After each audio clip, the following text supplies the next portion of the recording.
Well, hi there. It's Take Two with Jerry and Debbie on EWTN Radio. Along with Debbie Georgiani, I am Jerry Usher, and we're taking a little break from our hosting of a pledge drive at the Station of the Cross, and we encourage you to support your local station, your network, and EWTN. And Debbie, what's everybody talking about? Well, we have a topic for them today, and I think people are going to have a lot of interesting things to share. I'm too embarrassed to talk about it, okay? I'm just going to say that right up front. I'm too embarrassed. I'm not talking about it. Don't remind me. Don't remind me. That's what we titled the show. Don't remind me. Did you ever have that embarrassing event, that moment that you were mortified, you cringed, you thought, oh, I'm never going to get out of this. This is just not good. This doesn't feel good, and I wish I could just go back to bed and rewind the day. You know, have you ever had that? I have it pretty much almost every day. No, I'm just kidding. Almost every day. But we want to hear from you, the embarrassing events or moments, and let's see what we learned from them, okay? Remember, we always weave everything into our spirituality and our growth and how we get closer to God and how we understand ourselves better. So here's the number to dial if you want to share your embarrassing moment. And if you want to remain anonymous, please pick like your confirmation name or something to say, because we just don't like to say, welcome anonymous. You know, it just sounds so impersonal. We are a family, so we'd like to call you by name. But we don't want you to out yourself and have all your friends call up and say, we heard you on a global show, share the embarrassing moment. We don't want you to do that, but share it with us. Okay, 1-833-288-EWTN. That's 833-288-3986. Hi, Jerry. Hi, yeah, it could be something funny. You look back on it and it's humorous now. It could be something serious. But again, as Debbie said, you don't, we're not looking for people to, share a horrible thing, if you've got this horrible memory of it. But we all have little foibles in our lives, and we just kind of look back on them and say, wow, that was kind of humiliating, kind of embarrassing. And as Debbie said, I love what you said, Debbie. What did we learn from these things? Because life is about learning, and how do we get humble except by being humiliated? That's one of the ways anyway. So very true. Very true. The wonderful priest that I worked with at Cleveland's The Rock, their chaplain, Father Brown, he and everybody just loves him. They absolutely love him. And they would call in Jerry and make pledges and say, I love Father Brown. And he'd say, keep me humble. Just keep me humble. And it's so true. Right. You do need to remind yourself to stay humble. And these embarrassing moments can really help us. And Jerry, you're going to share an embarrassing moment from your radio career early on, and we are all looking forward to hearing that story. And I'm going to share one myself that definitely did change me, and I learned and I grew from it. So we'll share ours. We want to hear from you at 833-288-3986. You want to go first? Well, mine's quick. So real quickly, we did a show on re-gifting, folks. Do you remember that show? Well, it came out of the fact that it still haunts me to this day, and it's probably like, I think it was about 19, 20 years ago this happened to me. So I'm going to chalk it up to my immaturity, okay? So here's what happened. I received at Christmas time, I was a religious education director, and I received at Christmas time, people are so kind, they give you tons of gifts, and it's so sweet.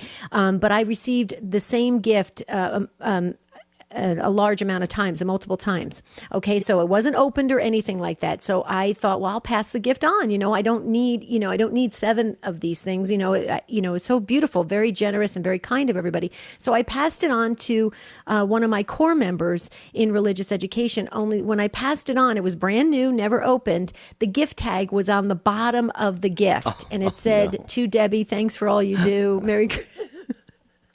And so my core member came to me and said, hey, Deb, the next time you want to give us gifts, you may want to take the gift tag off of it.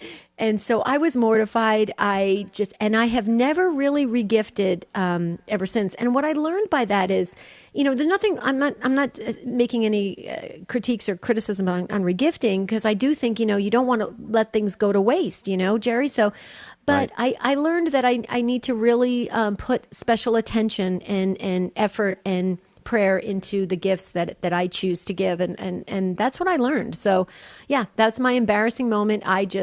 There was nothing I could do. The gift card was on the gift, so I couldn't get out of it.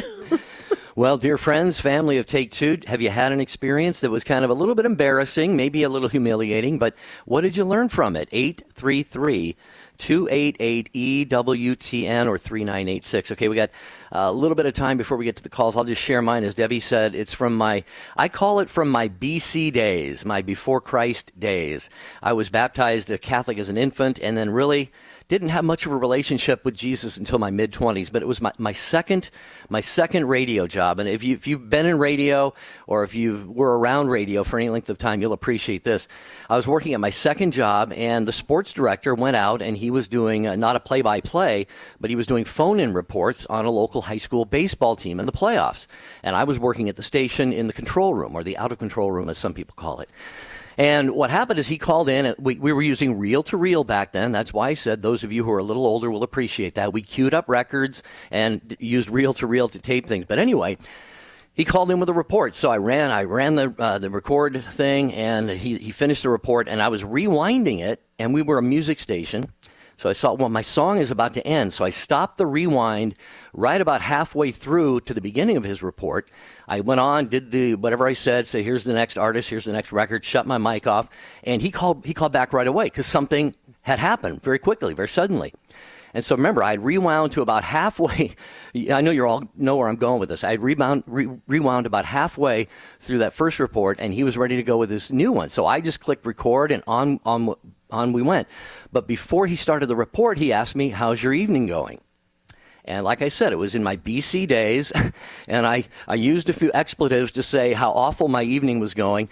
And so he finished his report, and then I rewound again and inadvertently rewound to the beginning of that initial report. So all of a sudden, you hear him giving his report, and then he comes in and he goes, so how's your evening going? And then I said what I said, and this went out over the air, and the phone rang immediately. I thought, this is my second job. I've been in this about 2 years. My career is history. I'm toast. And it was a little old lady, and she goes, I'm listening to your station. And I said, oh, yes. And she goes, and I love this song you're playing, which I played the first song I could get real quickly. So, yeah.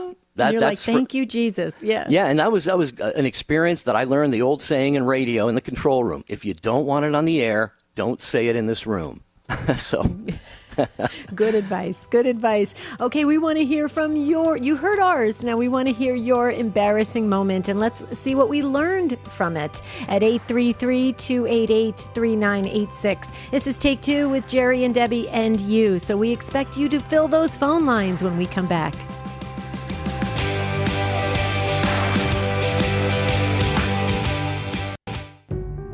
Third Millennium Media presents Debbie Georgianni. The world tells us not to be merciful, and we as Catholic Christians are called to take a step back and look at it in a different way. We must practice mercy, especially if we want to receive mercy. Debbie Georgianni, co-host of Take Two with Jerry and Debbie on EWTN Radio, wants to visit your parish retreat or conference. Invite Debbie Georgianni today online at thirdmillenniummedia.com. 60 on 10 with Monsignor Charles Pope. The eighth commandment, you shall not bear false witness against your neighbor. At one level, the reputation a person has is one of their most precious gifts, and to intentionally harm the good reputation of someone is a very grave matter. We can do this often through detraction by disclosing others' faults without a valid reason, or calumny, just outright lying about other people. Likewise, through rash judgment. This commandment also protects the truth, which is another very, very great good. To lie is to speak something that we know is false with the intention of deceiving others. We ought to be dedicated to the truth. It is the truth that sets people free, while errors and lies entrap people in many difficult and often sinful situations. The Lord asks us to give witness to the truth of the gospel. This commandment, therefore, asks us to stay dedicated to the truth and to other people's reputation. The eighth commandment, you shall not bear false witness against your neighbor. EWTN. Live truth. Live Catholic.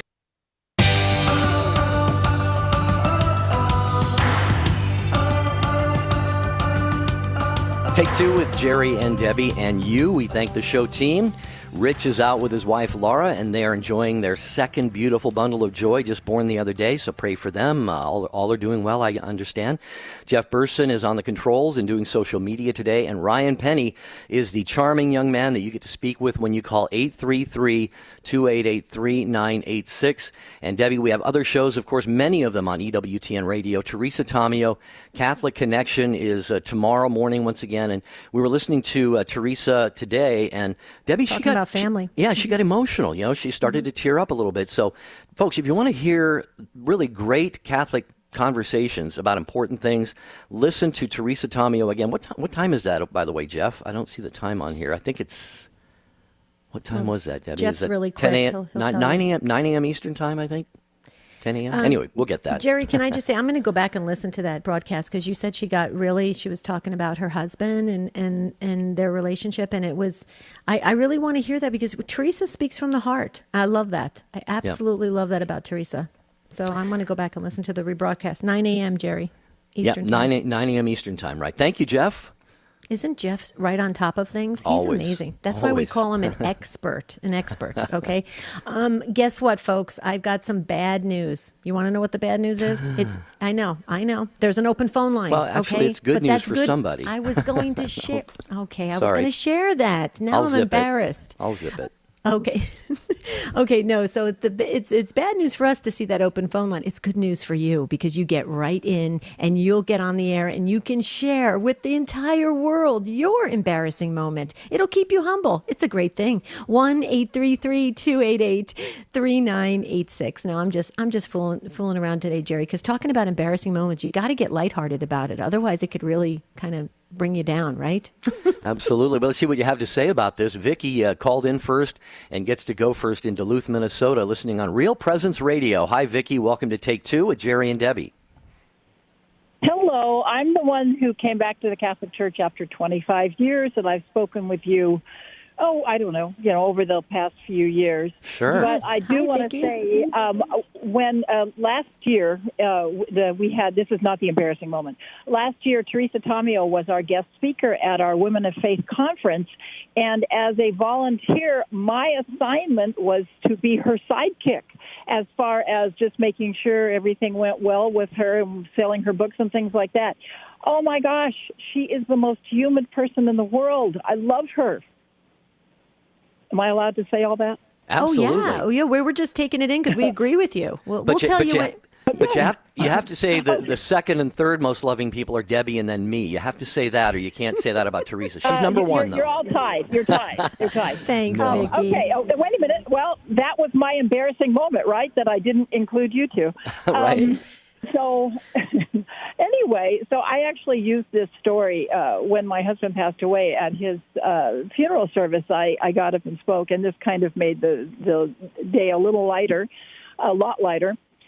Years ago, my husband rode motorcycles, and I couldn't stand that. So I made sure that he was extremely safe. He had to wear the full face mask and the helmet and, be really safe. But I couldn't stand it.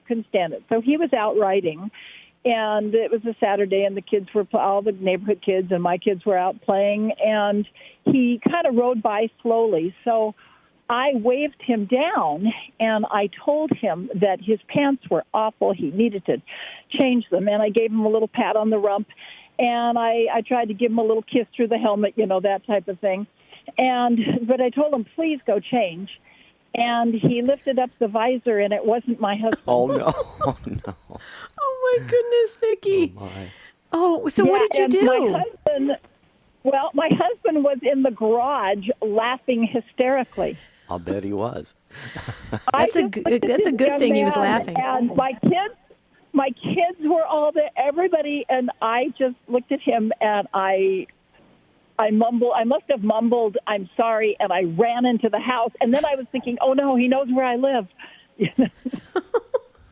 So I think that raised that. And what did I learn? Maybe not to criticize my husband. How about that? That's a good one. And that didn't stick, but yeah, that was a good one. Right. That is a good one, Vicky. And you know what else? What I learned from your story is that thank goodness your husband kept his cool, because you could have had somebody that just came charging out and saying, get away from my wife. That would have been. Thank goodness the other man kept his cool too. No. He thought it was absolutely hysterical. And he thought, see, this is what happens when you are trying to micromanage. Well, he didn't say micromanage. Yeah, but overprotective. Overprotective. There you go. Overprotective, going, controlling. Yeah. So it should have been my lesson. I don't think it was, but it should have been my lesson. Vicki, that is a precious story. And yes, Jerry and I, we just love hearing your voice. And as a matter of fact, when I saw your name come up on the screen, I thought to myself, we haven't heard from Vicki in a while. So I'm so glad you called back. So don't be a stranger. And we just love that you call in and share your take on it. And always too, for Vicki and for others, if you want to keep the conversation going with us, you can always email us at take2, the number 2 at EWTN.com. Now, keep in mind that we are getting a lot of emails. It's a good problem to have, but Jerry and I are getting older, so we can't answer right away. It takes us a couple days. Isn't that a good default, Vicki, to say that we're getting older? Doesn't that work? Yeah, absolutely. Older, wiser, and I'm so glad the Lord has allowed me to live long enough to be able to return to the church. Oh, Yes. amen. Yes, Hey, praise Vicki. God for that. And Vicki, I'm sure you must have given us your late husband's name to put in our prayer book, right? Well, I hope so. His name was David. Okay. Yeah, I'm sure he's in there, but we'll add him again because you've been through a lot there, Vicki, but it sounds like God has just got his arms wrapped around you, and you're in a great place, and we hear the joy in your heart. So happy Easter to you, and thanks for your call from Duluth, Minnesota. We're talking today. You. God bless you. Talking about embarrassing moments today. Don't remind me, has there been a time in your life when you had an experience and it maybe didn't go so well, or you didn't come off in a really great light or whatever. Looking back on it, what did you learn? 833-288-3986. Go ahead. Jerry, I just thought of another one that I had an embarrassing moment. I gave my son, when he was a little kid, a surprise birthday party, and we surprised him so much that he fell backwards down the stairs when he came into the room. Yeah. That was really bad. And then my girlfriend goes, "Great job, Deb. What a great mom you are." Well, one of the risks of surprise parties. All right, we got an open phone line there, 833-288-3986. Okay, Carol called in next in Burlington, Wisconsin, Sirius XM 130. Welcome to Take Two, Carol. How are you doing? Hi, Jerry. Hi, Debbie. It's Stan Tall Carol checking Right on. in from Burlington, Wisconsin. Thanks for Hi, checking Carol. in. What a funny show. Yeah. Well, Vicky's a tough act to follow, but I'm going to try to say something. I'm being in alcoholism recovery. That they tell you to get involved in service a lot. And then when you're isolated and you come out of just being sort of self-absorbed, they say start by cleaning ashtrays, do this or that. But so you have to be conscious to reach out to other people. And I was established in recovery a number of years, but I kept thinking service, what can I do today? So when I went to the doctor and to get one of those tests where you drink the barium and then they x-ray you or something, they x-ray you and you drink it and they watch it go through you. I just kept thinking, service today, what can I do? And so then I just looked at everybody in the room and I said, I'll help you clean up. And they just started laughing because I was hooked up to some kind of hose or something. But I was anyway, so everybody started to laugh because there's no way that they have you drink that stuff and it splashes on the floor or whatever. So I knew the moment I said it that it was a bit awkward. A bit awkward, yeah. Wow. Yeah.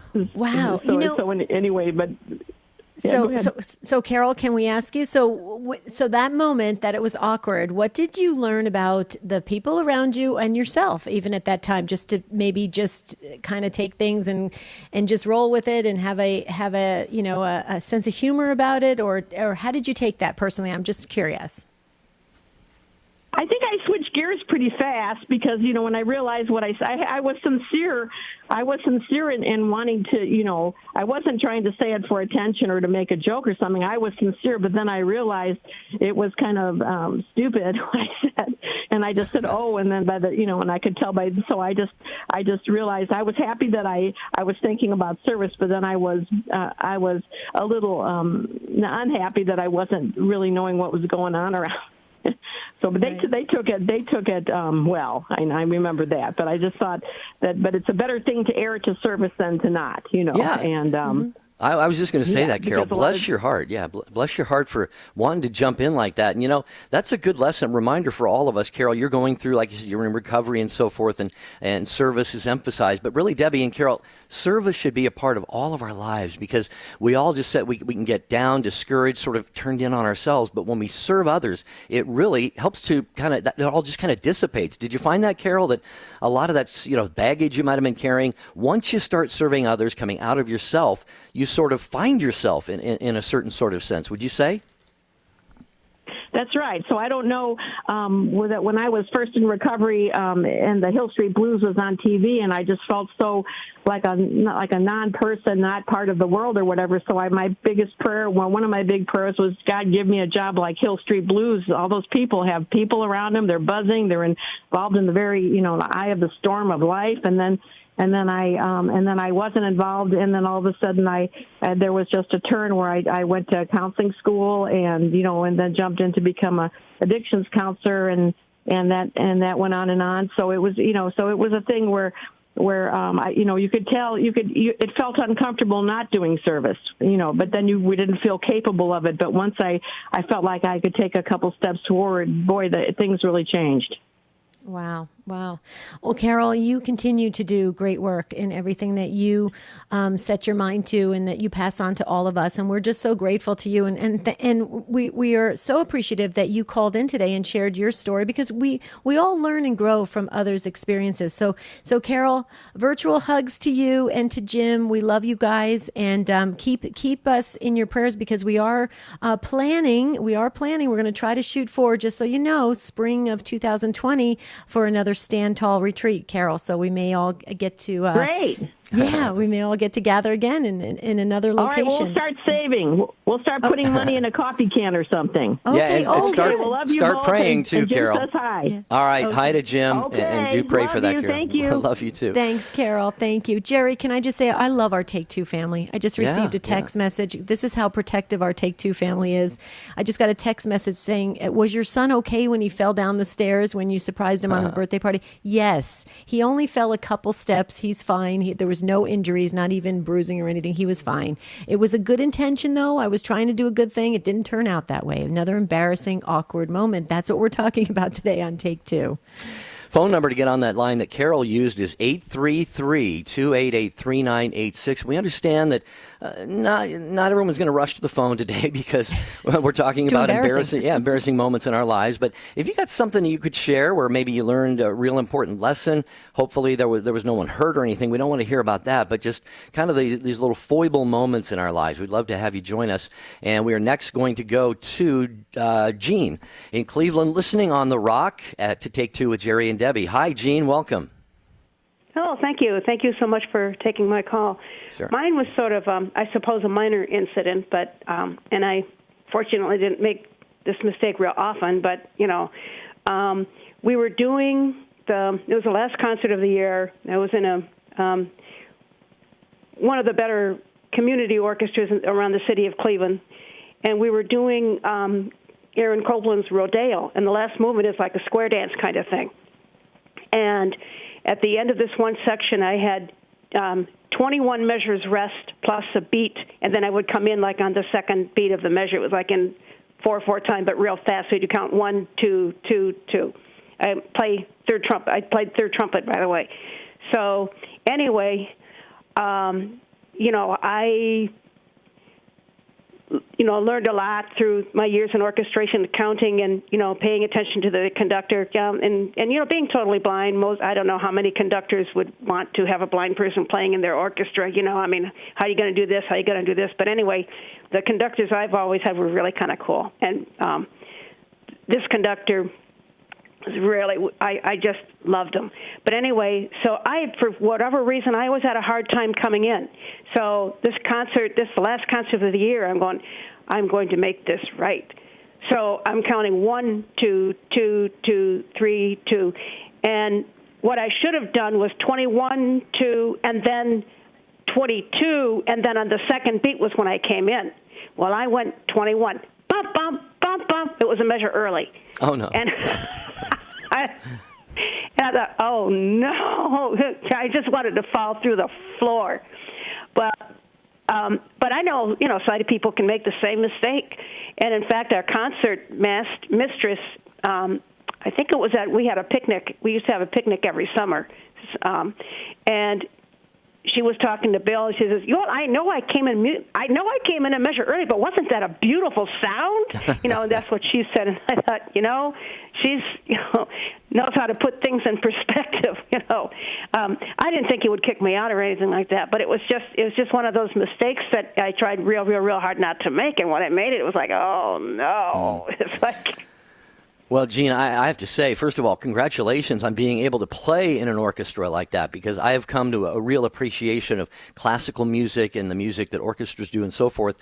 And actually, one of my favorite pieces is, I think his name is Ennio Morricone. You might know who that is. He's the great, I think he's Italian conductor who did the music for the movie The Mission. And I love to watch the main theme from The Mission on YouTube. And there's probably, as you know, Gene and Debbie, there's got to be 100 people in the orchestra. And just to see the precision and the accuracy and the skills and talents. Gene, hang on just one second. That's what I would say. And Debbie, you might have a thought, but it's just a great talent that you have, Gene. So hold on just a minute. Debbie might have a comment. It's Take Two with Jerry and Debbie, talking about embarrassing moments in our lives, and hopefully we've learned from them.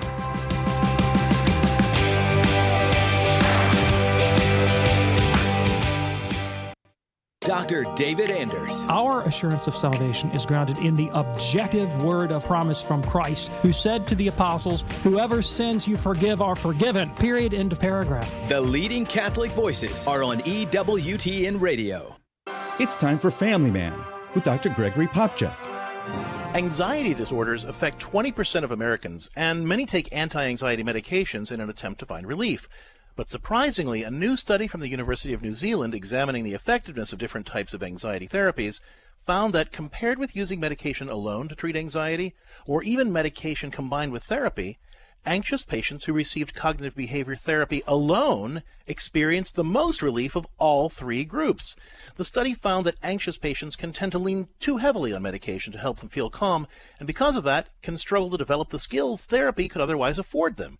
By contrast, patients who received counseling alone worked harder to learn skills that help them create a more peaceful life. If you're suffering from anxiety but not currently receiving counseling, contact a faithful therapist who can make sure you're getting the best care possible. I'm Dr. Greg Popchak, but you can call me Family Man. To discover more ways faith can enrich your life, visit CatholicCounselors.com. The wisdom of Mother Angelica. I went to Las Vegas years and years ago for one of these cable shows. And I was shocked to see all these old ladies in their 70s and 80s getting off that plane, running for a slot machine. You don't have a chance to win. They're all fixed. I know, my uncle used to have slot machines. EWTN. Live truth. Live Catholic. Tomorrow on More to Life, God's great love. We'll help you make more of a connection with how much God loves you. Now, back to Take Two with Jerry and Debbie.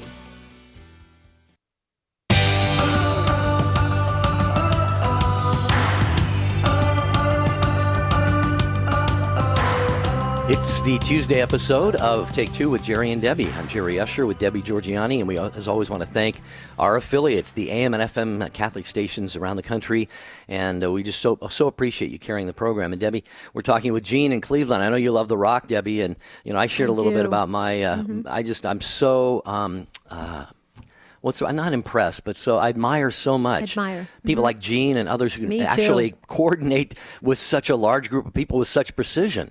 I do as well, Gene. I just think, wow, you have been blessed with so many gifts and talents to be able to do that, to play in an orchestra. I think it's amazing. What I learned from your story, though, Gene, which is interesting, I could, it's so funny how we can learn so much about ourselves through others and their experiences. I can relate because there have been times when I wanted to really have something go really just perfectly, and because it had messed up, prior, in previous times. And I tried so hard. And then that last time it didn't turn out perfect. And what I learned is, to kind of give up the whole idea of trying to do something, in a perfect fashion, because it's a stress that we don't need to put on ourselves, because it's going to turn out the way it's going to turn out. You just give your best effort. And I really learned that about myself. And as you were telling your story, I kind of felt that again. Jean, is that what you came away with, or what did you walk away with from this experience? Because it's so near and dear to you because it's the instrument that you play. Well, I think, I suppose it's not so much a relearning for the first time, but reinforcement that, any sighted person can make the same mistake. And here our concert mistress made the mistake, and she made light of it. And it was even in front of the conductor. She says, "Oh, but wasn't that a beautiful sound?" And I thought, but this guy was such a wonderful conductor, he would never have, put that on me. Now, the next conductor after him might have. But, okay. I played 22 years under this particular conductor. He's gone now. He died not long after he retired, I just loved him. And he never would have, Right. He never would have, counted that against me. Wow. And I real quickly before we let you go, Carol was, we were talking, when Carol gave her experience of an embarrassing moment, and I said, Carol, what did you, how did you react? How did you, what did you feel after that? And she kind of just rolled with it. And I think that is that true too with music, Jean? You just got to kind of roll with it. I know we feel that way on radio, on live radio. If you make a mistake, just keep moving, keep going. How does it work when playing instruments? You have to learn to do the same thing. Especially like I kind of switched to classical guitar after I retired from my job, and I was participated in a open performance of guitar students playing their thing and playing their pieces that they had learned, and I worked on this piece and just tried to go through, and unless it was a real serious mistake, I'd forget. But, like little mistakes, you just try to just keep on going. And as long as, as a musician, you're never going to get it right. But it's something that you strive for anyway. That's just the nature of the beast. And because this wasn't my actual very first performance on classical guitar, but it was my second one. And I was going to be playing among people that were, more advanced than I was, and so I was pretty nervous this time around. But it turned out to be that I was real happy with my performance. I tried to prepare myself, taking deep breaths and just, Jesus, I love you, please be with me. Divine will playing my playing. And it turned out okay, but I sure was nervous. but that's the kind of thing that you want it perfect, but it's not going to be.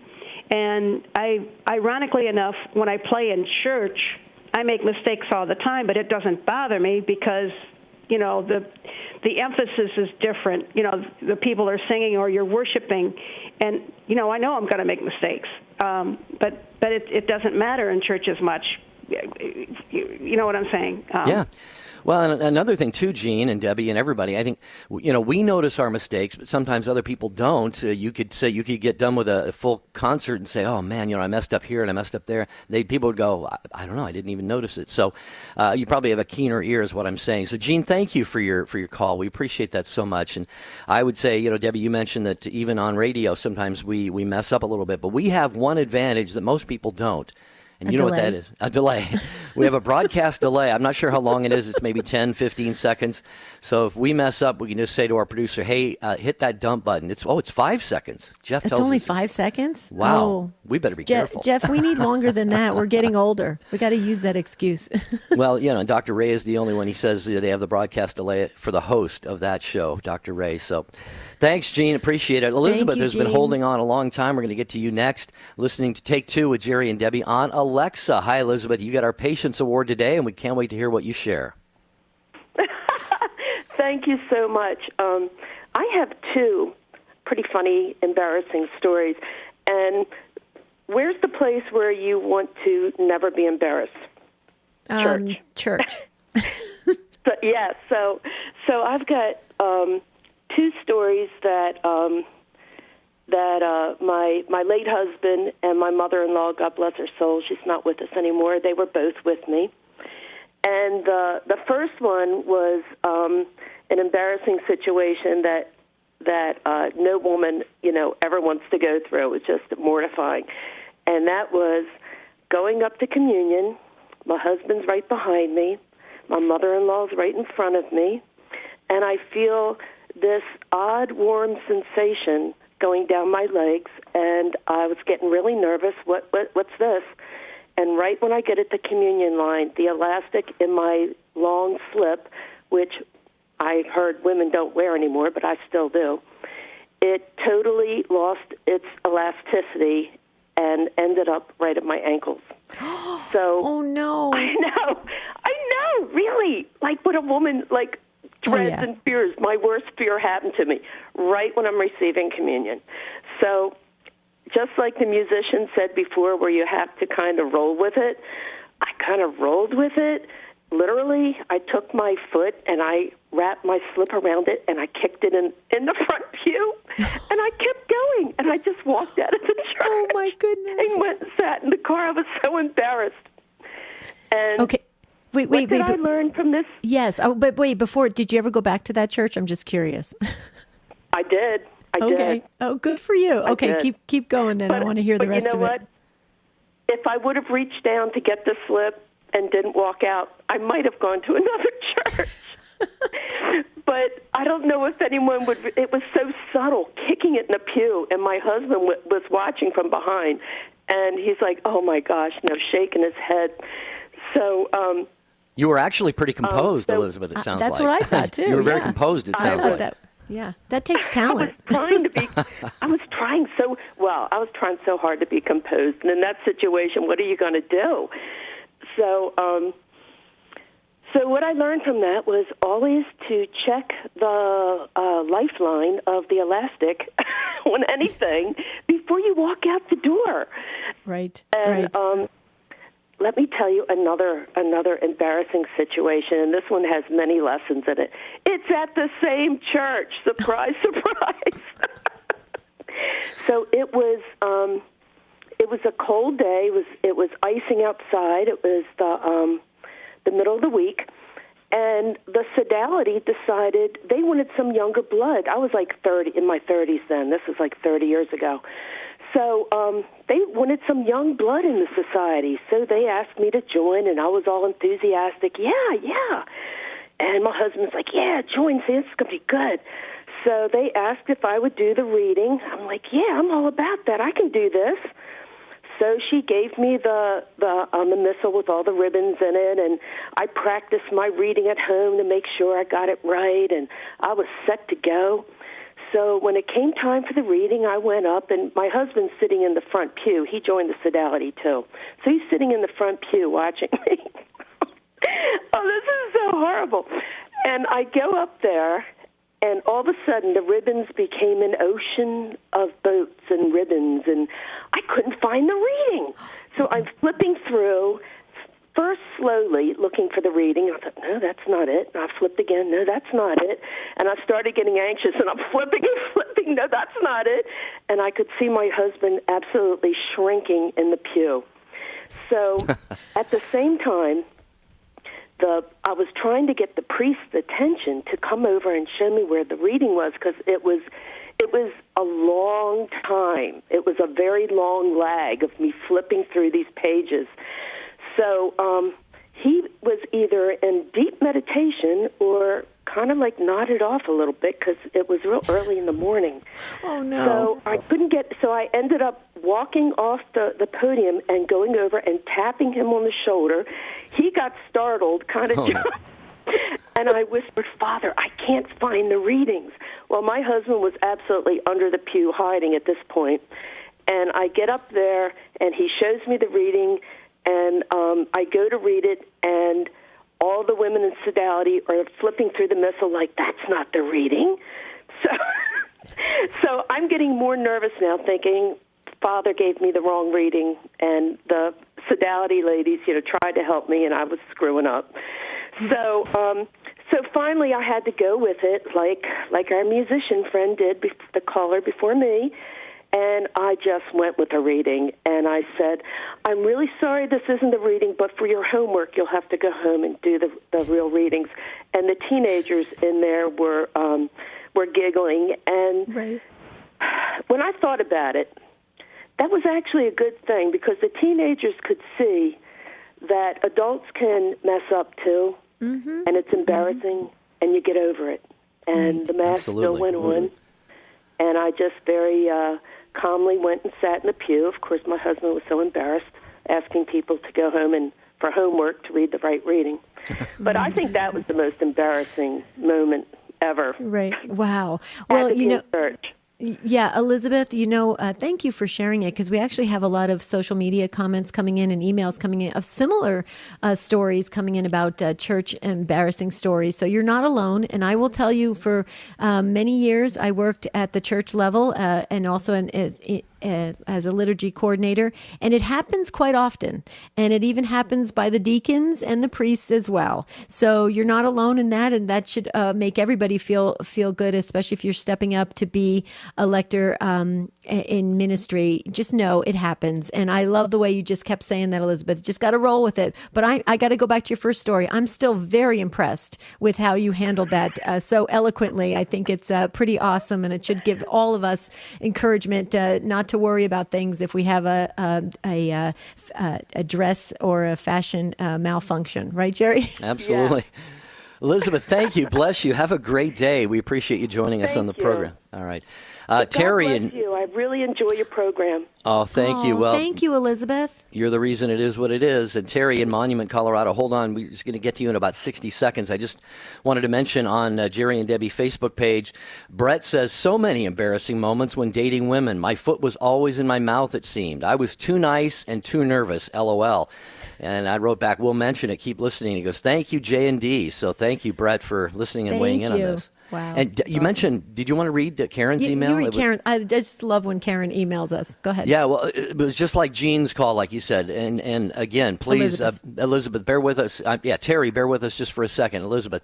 But Karen emails, hi, Jerry and Debbie. I have a ton of embarrassing moments. My slip fell from underneath my skirt at a recess in high school. My prayer partner used to tell me when my slip was showing during Mass and I was serving. I was having a bad morning and read my assigned reading incompletely. This was recent.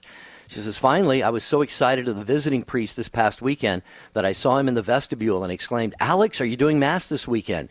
I didn't say, Father Alex, and my husband said out loud, Karen, he's dressed for Mass. He's doing the Mass. And that's from Karen. Karen, God bless you. Thanks for listening. Thank you, Karen. Wow. Okay, so let's move on to Terry. And Terry is in Monument, Colorado, listening on Alexa. Thanks so much for waiting, Terry, and welcome to this embarrassing show. Thank you. I'm very humbled to speak with you, but my name is Terry with a K. Oh, okay. I'm so sorry that it was County Kerry in That's Ireland. our embarrassing moment for the day. There you go. Hi, one among many, I'm sure. Wait, okay, yes. Carrie, let's start over. Welcome, Carrie, to Take Two. Thank you so much. Thank you so much. I was attending an evening Mass. We have Tuesday and Thursday nights. And every week there'd be this lovely family with 7 children. I think the oldest was only about 17. And they looked a little bit different. They used to fold their hands over their chest instead of, putting their hands upward or praying with their fingers together. And I found out that they were converts from Mormonism and that they homeschooled all their children. And they were so well behaved, but they were very humorless. They never smiled and so forth. So one night, the mom, who was particularly shy, introverted, I would say, I went up to her because my husband had said, oh, she's pregnant again about a month prior. And I said, oh, you have such a lovely family. I'm so happy that you're expecting a baby. And she said, I'm not. And she ran out of church. Whoa. Oh, no. So I love children. I love people. It hasn't really changed me much because I just love to interact. But I'm very cognizant that would not be a good thing to say to someone unless they shared it with you. Yeah, well, Carrie, to make you feel better, I have a hotel restaurant background, and that used to happen all the time. The servers, the servers used to come into the back station and they'd say, I messed up again. I said to this, I was trying to be nice to my table. And I said, oh, you're expecting? And the lady said, no, I'm just overweight. And it was horrible. And she's, isn't that terrible? But it happens all the time. And so you're not alone. She was not overweight. She was just a simple, pretty lady. She was wearing some loose-fitting clothes, and that's why my husband, thought that was the case. But I just loved her and loved her children, and they went to confession every week, all these children. So it was lovely to be with them at a very quiet Mass in the evening, and they were so reverent. So I learned from that. Yeah, Beautiful. well, Carrie, I have to believe, I don't recall, but I have to be fairly certain I made that mistake, because now when I'm in a similar situation, I simply keep my mouth shut. So I have to have made that mistake at one point, because I'm so conscious of when I see something like that. So yeah. Well, and let's face it, Carrie. You can, I'm sure you'll agree with me on this. When you've had children, okay. Unless you have opted for a tummy tuck or, something to flatten the stomach again, you tend to have those remnants from being pregnant. And so it's hard. Yeah. And it's hard sometimes, because if somebody sees a little belly on somebody, they go, oh, are you pregnant? Well, we're not. No. Right, Carrie? Very humbling. It was very humbling to me. It is humbling. Yeah, absolutely. Yes. Absolutely. Well, thank you for sharing that, and God bless you You're so welcome. much. And we appreciate you calling in and sharing and contributing to this show today. I think it helped all of us, Jerry. Yeah, it did. Thanks, Carrie, so much. We've got a lot of social media and emails that we're going to get to, and more calls, good Lord willing, time permitting. But we just want to mention, we say this a lot during the program, but Debbie and I really do love to just stay connected with you. As Debbie says, continue the conversation. And you seem to feel so free about emailing us. A lot of, Debbie, as you know, we get a lot of really deep stuff and heavy stuff. And please know that we read them all, and we're trying our best to get back to you, hopefully within a few days. We wish it wouldn't take that long, but I think, again, the volume of the email. But please feel free to email us anytime at take2@EWTN.com. And don't forget to like us on Facebook. Jerry and Debbie, find us on Facebook, like us, because remember, we're going to be starting the after show in June, right around our 4th anniversary. That's right. We've been going strong for 4 years because of you guys. So we want you to journey with us on this so we can keep the conversations going and have some more laughs. That's what life's all about, having some good times together. Right, Jerry? Yeah. Yeah, we do. Like I said, we have social media, and we're broadcasting the video stream on YouTube and Facebook. And Anna Maria said on YouTube, the first apartment I ever had, I decided to cook dinner for my parents. I invited them over. I made Cornish game hens. I never made Cornish game hens or chicken or turkey or anything for that matter. And so I proceeded with following instructions from a girlfriend over the phone. She said, wash the bird. And so I did. Put some Dawn soap on the bird and rinsed it off. She said, place it in the oven. I did. Looks beautiful at the end, golden brown. My dad cut into it. It stuck his fork into something and pulled out a bag and said what he said was the bag of innards, and that you're supposed to take out. Nobody told me to take out. He took a bite of the meat and spit it right out and said, it's soapy. Literally. And Anna Maria says, the family did not let me live this down for years and years and years. Wow. My goodness. Oh, my goodness. I can just picture that. Oh, wow. These are really great embarrassing moments. Go ahead. And Anna Maria, there aren't many dinner invitations that Debbie and I would turn down, but I think you're not on the A list, okay? Steve on Facebook says, life's challenge is to avoid regrets. I once introduced a speaker as a heavyweight in his field of expertise. I failed to fully notice he was a bit husky. I never forgot that moment. Yeah. Oh, no. Yeah, that's always difficult. Yeah. Oh, boy. You guys are bringing up some really good memories for me and embarrassing ones. Don't they all come to light when you start hearing others' stories, Jerry? Yeah. I think so. It's amazing how we've all been there. And, laughter is like the best medicine. So we got to laugh our ways through this. Okay.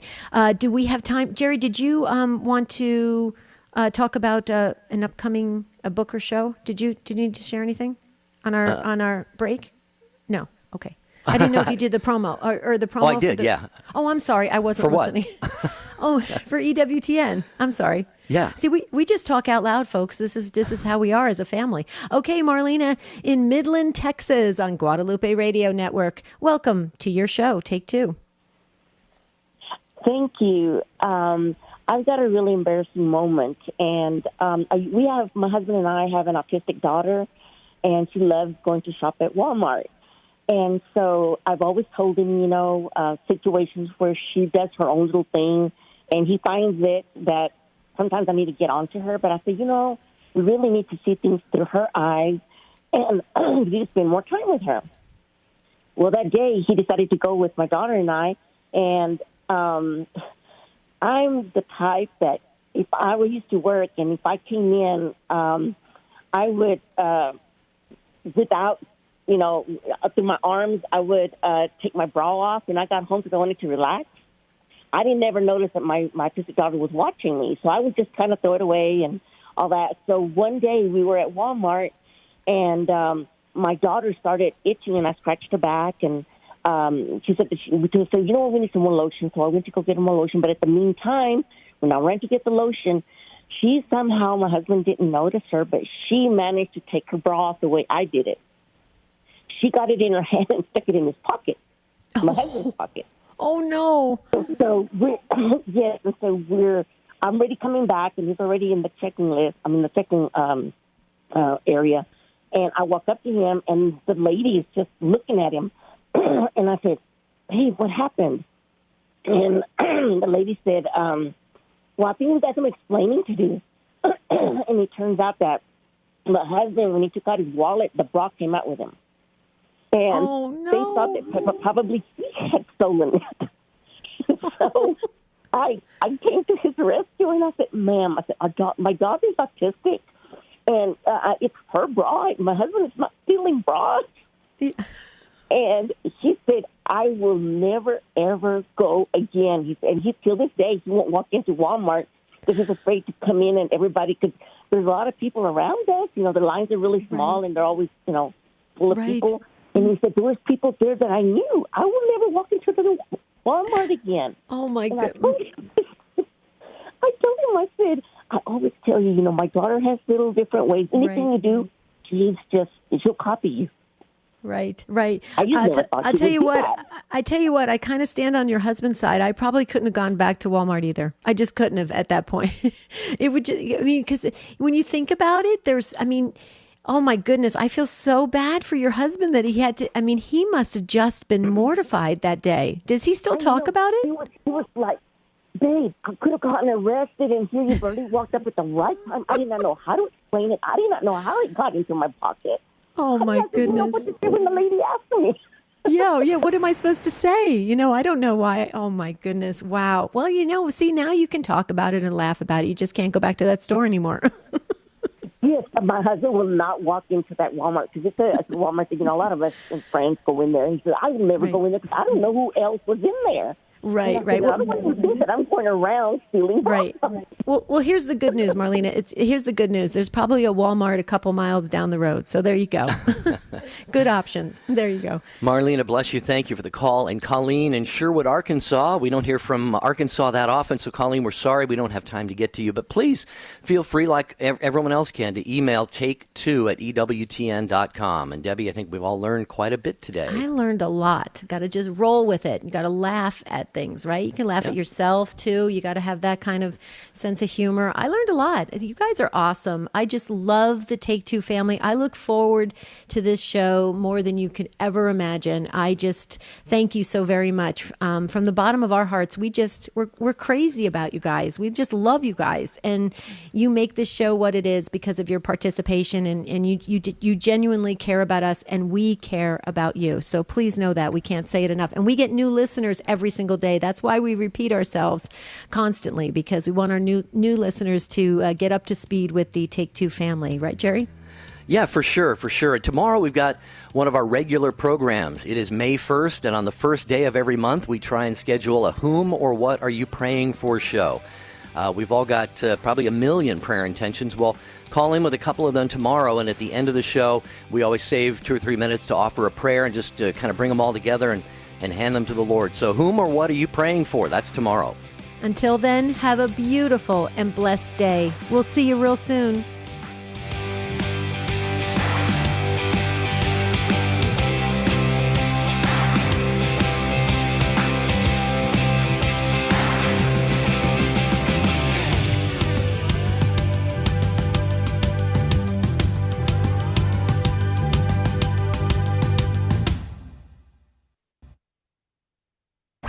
This is the home of Cresta in the afternoon, Father Larry Richards, Morning Glory, Marcus Grodi, and Mother Angelica. EWTN is now on Twitter. Get short, timely messages from EWTN on your computer or cell phone. It's easy to stay up to date on a wide variety of topics. Pro-life news, Vatican announcements,